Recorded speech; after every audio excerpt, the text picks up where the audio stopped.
Cristiano! Bir guruh tushdi baribir. Birinchi marotaba qatnashayotgan paytimiz men o'ylardim oldinlari agarda 48 ta terma jamoa ishtirok etsa, nisbatan yengilroq bo'lishi kerak deb o'ylardim.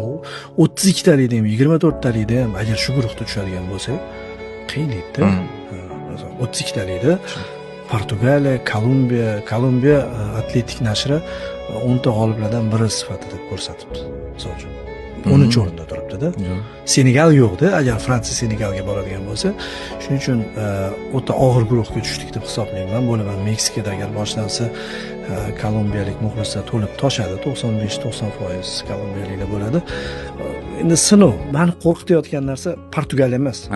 Umuman Portugaliya. Birinchi turda o'ynaganimizda Portugaliya derdim. Hozir Kolumbiya. Kolumbiya finalda Argentinani o'yin tomonlama yutuvdi. Messi jarohat olib chiqib ketuvdi Copa Amerikada. Keyin Lautaro Martinez urib qo'ygan. Men sharhladim esimda. O'sha o'yinda Argentina chempionlikka loyiq o'yin ko'rsatmagan edi. Kolumbiya zo'ra. Kolumbiya yarim finalda Braziliyani yutib chiqdi. Ya'ni mana shu oxirgi yillarda tinimsiz Argentina hamda Braziliyani nafaqat teng o'yin yutayotgan jamoa. Saralashda ham qaraylar 2-1 yutgan. Argentina Braziliyani ham 2-1 yutgan. Shundan keyin murabbiy almashgan menimcha. Shuning uchun Kolumbiya o'ylaganimizdan yomonroq. Yomonroq deb o'ylayman va birinchi o'yinda hech qanaqa boya podkast aytildi-yu, Messi yo'q, vajohat bilan o'ynaydi. Ular shunaqa holatda kelyapti. Shuning uchun hozir Cannavaroning miyasida menimcha Portugaliya bo'lmasa kerak. Birinchi tur bo'lsa kerak. Birinchi turga ko'proq tayyorlanishimiz kerak.